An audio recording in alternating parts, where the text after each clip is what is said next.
우리 기독교의 역사는 2000년이 넘었습니다. 그런데 이 기독교는 2000년 세월 동안 약 1700년 이상을 지배자의 종교로 살았습니다.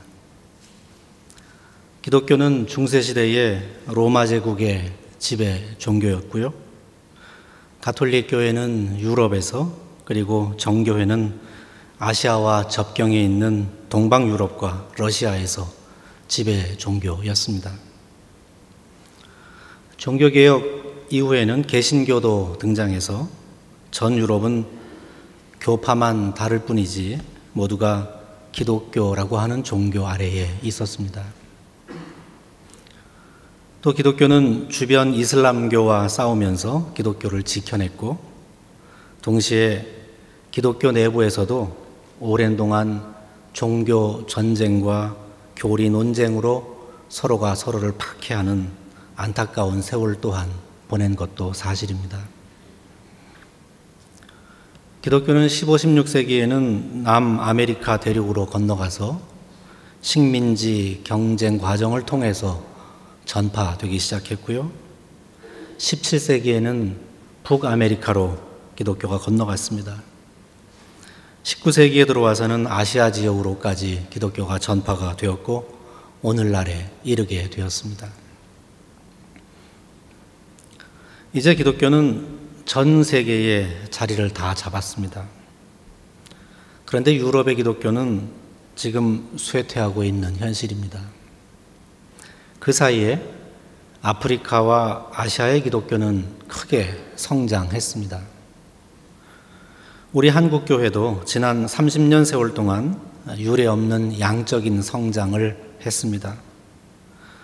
그런데 이제 21세기에 들어서 한국교회의 교세 감소 현상이 시작됐습니다. 뿐만 아니라 기독교에 대한 비판이 증가하고 있는 아주 불행한 현실에 우리는 직면하고 있습니다. 이런 생각을 제가 해봤습니다. 그런데 지난 2000년 동안 기독교와 교회가 끊어지지 않고 이렇게 존속해 온 것은 어떤 이유 때문일까?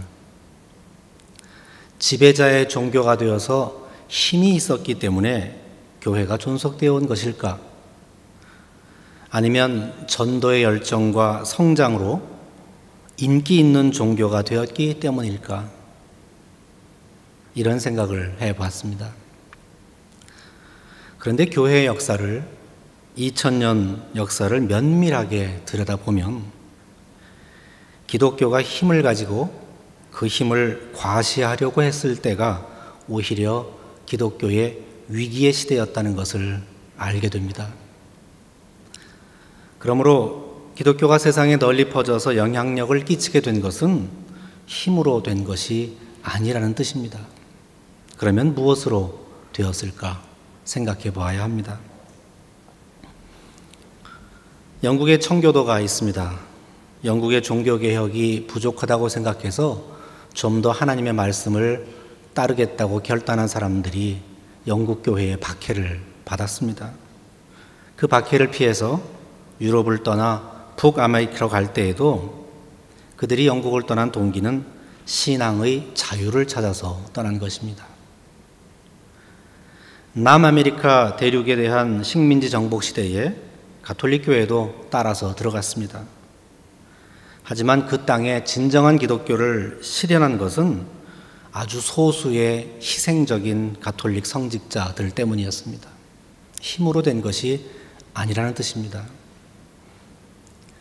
그러니 전 세계의 교회다운 교회, 신앙다운 신앙은 힘 있는 거대 교회나 거대 종교 조직을 통해서 실현되는 것이 아니었습니다. 하나님께서는 힘없는 약한 교회와 그리스도인들을 통해서 전 세계의 기독교 신앙을 이룩해내셨다는 것을 우리는 반드시 기억해야 할 것입니다. 작은 시냇물이 우리 눈앞에 흘러가는데 이 시냇물의 방향을 바꾸는 일은 강기슭에 놓아둔 돌 하나, 돌 두 개가 모여서 그 방향을 바꾸는 것과 마찬가지입니다. 건설 장비를 동원해서 단숨에 이 시냇물의 방향을 바꾸어 놓을 수는 있지만 인위적으로 힘을 써서 만들어 놓은 방향은 폭우가 쏟아지면 다시 제자리로 쉽게 돌아가게 마련인 것과 같은 이치입니다. 교회의 역사가 이끌어져 온 것도 사방공사를 통해서 한꺼번에 만든 것이 아니라 힘없는 돌 하나가 모이고 또 모여서 교회의 역사의 흐름을 올바른 방향으로 이끌어가려고 노력하였기 때문입니다. 약한 것을 들어서 강하게 사용하시는 하나님의 역사의 신뢰들은 2000년 교회 역사 속에 너무도 많이 등장합니다. 오늘 본문의 저자인 사도 바울은 이 고린도후서를 끝맺는 부분에 와서 심각한 자기 고백을 기록해 두었습니다. 요약하면 이런 말이죠. 나 자신에게는 마치 사탄의 하수인처럼 보이게 하는 크나큰 약점이 있다는 고백입니다. 남들이 보기에 사탄의 졸개 노릇을 하는 것 같은 아주 크나큰 약점이 나에게 있다.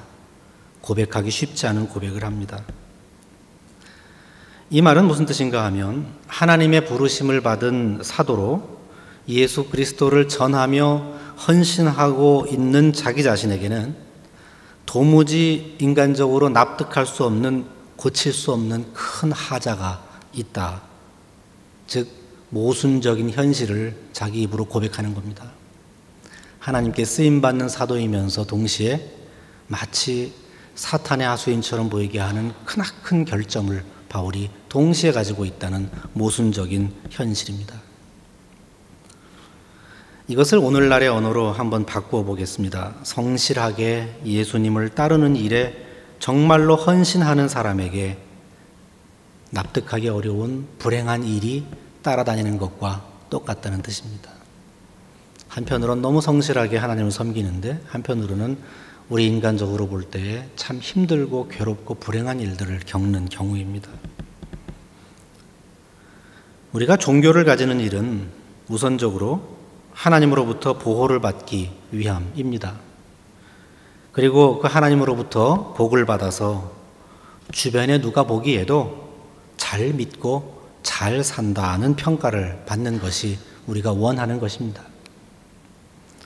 그런데 아무리 주님께 기도하고 간청을 해도 불행한 일이 내 곁에서 떠나지 않는다면 바로 오늘 본문에 나오는 사도 바울과 똑같은 심정이 되는 것입니다. 바울은 자기 자신의 이 모순적인 현실을 극복할 방법을 발견했습니다. 하나님께서 내게 극복할 수 없는 치명적인 불행, 바울의 말로 가시라고 했습니다. 이 가시를 내버려 두는 것에는 반드시 이유가 있다는 것을 바울은 깨달은 것입니다. 그래서 이렇게 말하죠. 하나님의 능력은 내가 약한 데서 완전하게 되는 것입니다. 그래서 바울이 고백합니다. 내가 약할 그때에 오히려 내가 강하기 때문입니다. 아주 어렸을 때부터 동네에 거지를 불쌍히 여기던 소년이 한 사람이 있었습니다. 자기 집도 부자는 아니지만 자기가 먹을 저녁을 어머니가 차려주면 어머니 이것을 주먹밥으로 만들어주세요 해가지고선 들고서 나갑니다. 나가서 동네에 밥 굶고 있는 어린 거지들에게 자기 밥을 나누어 줍니다. 그리고 잘 데가 없는 거지는 자기 집 부엌으로 오라고 그래서 부엌에서 자고 나갈 수 있도록 늘 도와주는, 이 거지를 도와주는 일에 남달랐던 소년이 있었습니다. 하루는 이 소년이 자기 친구와 함께, 교회 친구인데 이 교회 친구와 함께 거지 놀이를 시작했습니다. 거지로 분장을 하고 어딜 갔나 하면 그 친구의 집으로 갔습니다. 가서 깡통을 두드리면서 밥 좀 달라고 막 소리 지르고 떼를 썼습니다. 이 친구의 아버지는 매우 부자였고요. 이 아이들이 다니는 교회의 장로님이었습니다. 그리고 교회에 헌신도 많이 하고 헌금도 많이 드리는 그런 분이지만 이 동네의 가난한 거지들에 대해서는 아주 인색한, 그래서 거지가 찾아오면 무조건 소리 질러서 내쫓아내는 그런 분이었습니다. 이날도 거지 둘이 들어와서 밥 달라고 때렸으니까 자기 아들인지 몰라보고 빗자루를 들어서 휘둘러가지고 둘을 내쫓으려고 했습니다. 그때 이 소년, 이 거지를 도와주던 소년이 이 장로님에게 말합니다. 장로님, 하나님께서 내려다보십니다. 그러니까 장로님이 깜짝 놀랐죠. 멈칫하는 사이에 아들이 거지 모자를 벗고 말합니다. 아버지, 저예요. 이렇게 거지 노릇 해먹기가 힘들어서 어떻게 살겠습니까? 아들하고 친구가 짜고 자기를 놀린 것에 아버지가 더욱 화가 났습니다. 막 화를 내려고 하니까 그때 아들이 이렇게 말합니다. 아버지, 만일 어머니 아버지가 나에게 안 계시는 날이 오면 나도 똑같이 거지가 될 것 아니겠어요? 그래서 친구와 함께 미리 한번 시험해 본 겁니다. 거지로 사는 게 얼마나 힘든지. 이 모든 일은 바로 이 아들의 친구인 소년이 계획한 것입니다. 이 장로님은 이 사건 이후에 이 동네에서 제일로 동량을 잘 주는 집으로 바뀌었습니다. 제가 왜 이 말씀을 드리나 하면 이 일을 꾸몄던 소년, 이 소년이 나중에 황광은이라는 목사님이 된 소년입니다. 이름을 들어보셨을지 모르겠습니다. 황광은 목사입니다. 1923년에 태어나서 1970년까지 만 48세를 살다가 돌아가신 목사님입니다. 평안북도 용천이 고향인데 이 소년은 결국 불쌍한 사람을 돕겠다고 16살이 됐을 1938년에 집에서 가출했습니다. 가출해서 어찌어찌 해가지고 서울까지 왔습니다.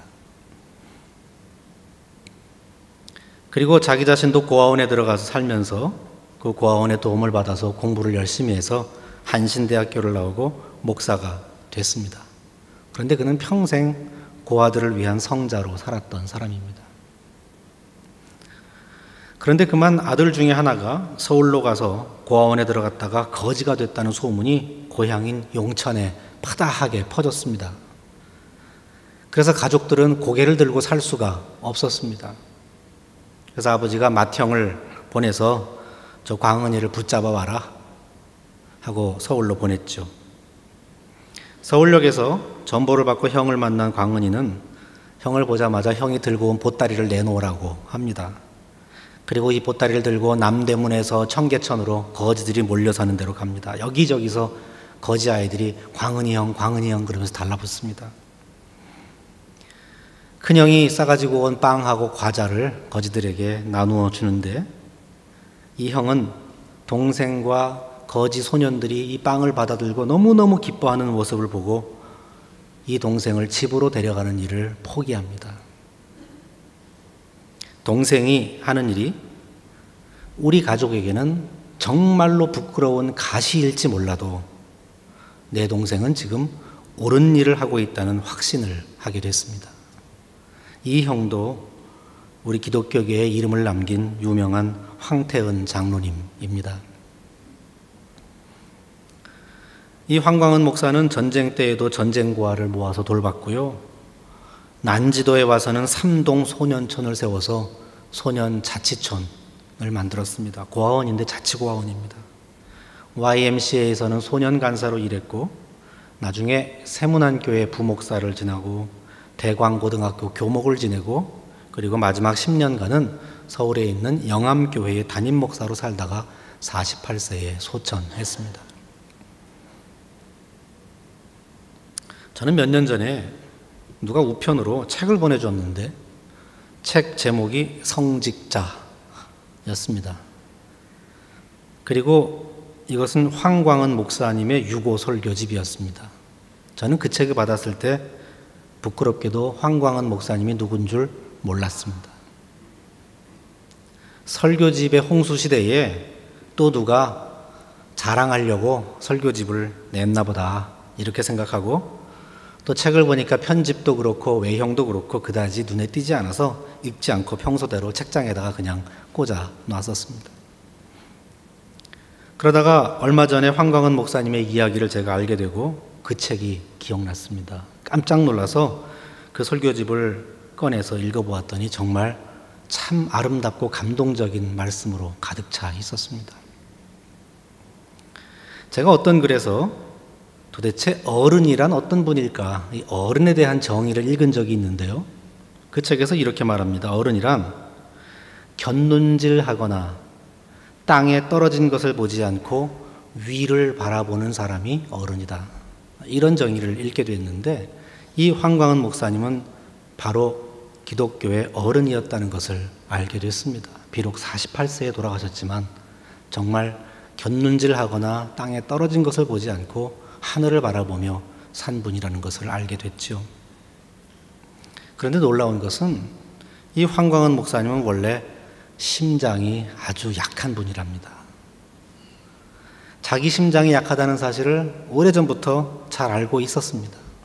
그런데 심장이 약한 사람이 따뜻한 집을 떠나서 고와 거지들과 거칠게 그렇게 살았으니 오래 살 수가 없었습니다.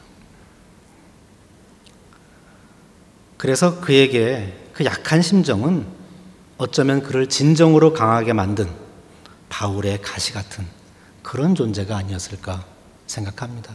그 심장을 가지고 이런 큰 일을 해낸 사람이 됐으니까요. 황광은 목사님의 사위 김정호 목사님이라는 분이 있는데 제가 읽은 글은 그분의 글에서 읽었습니다. 그런데 이 사위는 장인이 너무 일찍 돌아가셨기 때문에 장인의 얼굴을 한 번도 본 적이 없는 사위입니다. 황광은 목사님 이름만 알지 얼굴은 못 봤습니다. 그런데 이분의 글에서 한 번도 얼굴을 본 적 없는 죽은 장인의 덕을 자기는 평생 보고 살고 있다 하고 말합니다. 우리 한국의 감리교의 어른이라고 불리운 장기천 감독님도, 장로교의 어른이라고 불리는 한경직 목사님도, 연세대학교 총장을 지낸 박대선 목사님도, 100세를 넘게 사신 방지일 목사님도 이 사위 김 목사를 만나면 손을 잡고 눈물을 흘리면서 황광은 목사가 생각난다고 어쩔 줄을 몰라 했다는 겁니다. 그분 모두가 사위에게 공통적으로 하는 말이 있었는데 뭔가 하면 만일 황광은 목사가 살아 계셨더라면 오늘 한국교회가 이 모양은 아니었을 텐데, 이런 말을 공통적으로 해줬다고 합니다. 제가 황광은 목사님 세상 떠나기 전에 했던 설교 가운데 한 줄을 제가 읽어드리겠습니다. 이렇게 말했습니다. 나는 어머니를 닮아서 심장이 매우 약합니다. 하지만 어머니를 닮아서 나는 기쁩니다. 오늘 나는 예수 때문에 약해지고 가난해졌습니다. 그러나 예수님의 살과 피로 나를 먹여 살리셨으니 나는 기쁩니다.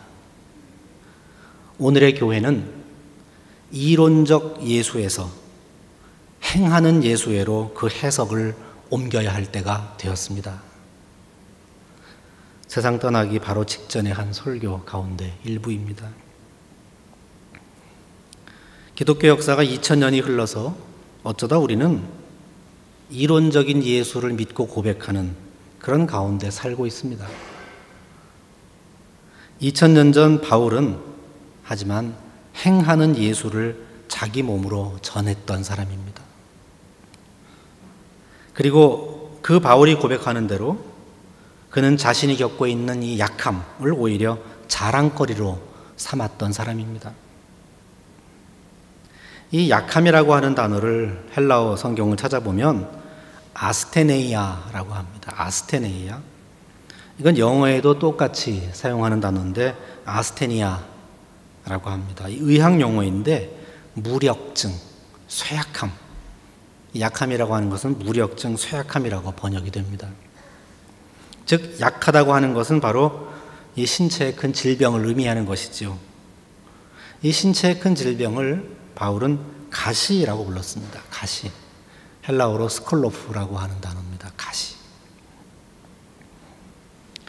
이 스콜로프라는 단어를 우리말 성경어로 가시라고 번역을 했는데 자꾸 이 가시라고 하면 저는 무슨 생각이 드나 하면 장미의 가시, 장미꽃에 가시가 있죠. 생선 먹다가 목에 걸리는 생선 가시 이런 게 생각이 납니다. 그러니까 아프고 따갑기는 한데 그렇게 죽을 지경까지 느껴지지가 않습니다. 그러니까 바울이 가시라고 말했을 때 이게 정말 죽도록 아픈 것인지 짐작하게 하려고 했으면 가시라고 번역하지 말고 독침이라고 번역했으면, 아니면 대침이라고 번역했다면 그럼 아마 더 아프게 느꼈을 겁니다. 실제 이 스콜로프라는 단어를 찾아보면 찌르는 침, 바늘, 심지어 독침 이런 뜻도 가지고 있습니다. 하나님께서 나에게 가시를 주셨습니다. 점잖게 번역했지만 나에게 죽을지도 모르는 독침을 주셨습니다 했으면 훨씬 더 우리가 느꼈겠지요. 이 가시라고 하는 단어는 독일어로 슈타켈이라는 단어인데, 독일어의 수거 중에 이런 수거가 있어요. 가시에 대항하여 애쓰다. 가시가 만약에 우리 몸에 있으면 이 가시를 어떻게 빼보려고 막 애를 쓰겠죠. 이게 수거에 있습니다. 가시에 대항하여 애쓰다. 이게 무슨 뜻일까요? 가시에 대항하여 애쓰다는 말은 그 의미가 뭔가 하면 쓸데없이 저항하다 이런 뜻입니다. 아무리 빼려고 해도 결국은 그 가시를 제거할 수 없다는 뜻입니다. 가시에 대항해서 애쓰는 것은요. 그런데 이 쓸데없이 저항하다는 말의 의미를 기독교 신학에서는 이 수고를 어떻게 번역하나 하면 하나님께 거역하다 이렇게 번역합니다. 참 놀랍죠? 바울이 3번이나 이 가시가 내 몸에서 떠나게 해달라고 기도했는데 하나님께서 안 들어주셨습니다. 그러니 가시에 저항해서 애를 써봤는데 안 되는 겁니다. 쓸데없는 일을 하느라고 애쓰는 겁니다. 그런데 이 뜻이 결국 무슨 뜻이라고요? 하나님께 저항하다는 뜻입니다. 하나님이 주신 것을 자기가 어떻게든 피해보려고 저항한다는 뜻이죠. 제가 생각하기에 바울이 말한 가시의 의미가 이 독일어 수거에 그대로 표현됐다고 생각이 듭니다. 가시는 하나님께서 지금 내 몸과 우리 공동체에 남겨준 어떤 의미입니다. 도대체 이 의미가 무엇인지를 깨닫는 게 중요한데, 우리는 아프다고 불편하다고 이것을 하나님의 뜻에 거역하면서까지 제거해버리는 것, 이것을 목표로 살고 있다는 경고가 오늘 본문에는 숨어 있습니다. 바울은 이것을 이렇게 해석했습니다. 사람들이 자기를 과대평가하지 않고 스스로 교만에 빠져 살지 않도록 하기 위해서 하나님은 내 몸에 가시를 주셨다. 그래서 내가 아무리 이 가시를 없애달라고 요청해도 하나님은 들어주시지 않는다. 이렇게 바울은 이해했습니다. 그때 바울이 마음으로 들은 하나님의 말씀은 이것이죠. 내 은혜가 내게 족하다. 내 능력은 약한 데서 완전하게 된다 하는 위로의 말씀이었습니다. 교우 여러분, 하나님의 능력이 약한 데서 완전하게 된다는 말의 의미는 이런 것입니다. 평소에 능력이 충분한 사람이 하나님의 일을 잘 해내면 우리는 그 사람의 능력 때문에 성공했다고 말하기 마련입니다. 그러나 전혀 그런 능력을 갖추지 못한 사람이 일을 잘 해내면 그때는 하나님께서 하셨다고 우리는 말합니다. 그래서 하나님께서는 자기 능력을 자랑하는 자가 아니라 자기에게 능력이 없음을, 나에게는 아프고 힘든 가시만 있음을 고백하는 자를 들어 쓰실 수밖에 없다는 말입니다. 그러므로 우리가 살면서 우리의 능력이 아니라 하나님의 능력이 드러나게 해야 하고 하나님의 거룩하심이 나타나게 해야만 하는 것입니다.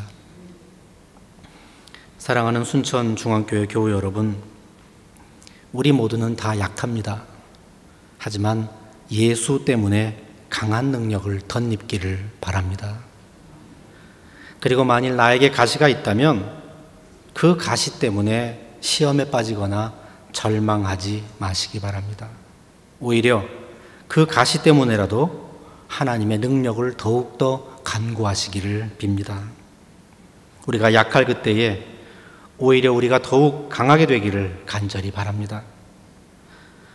이 순천 지역에 하나님께서 정말 오래전에 세우시고 지금까지 이끌어 오신 이 중앙교회가 하나님의 능력에 힘입어서 약함을 강함으로 변화시키는 역사를 써 내려가시기를 간절히 기원합니다.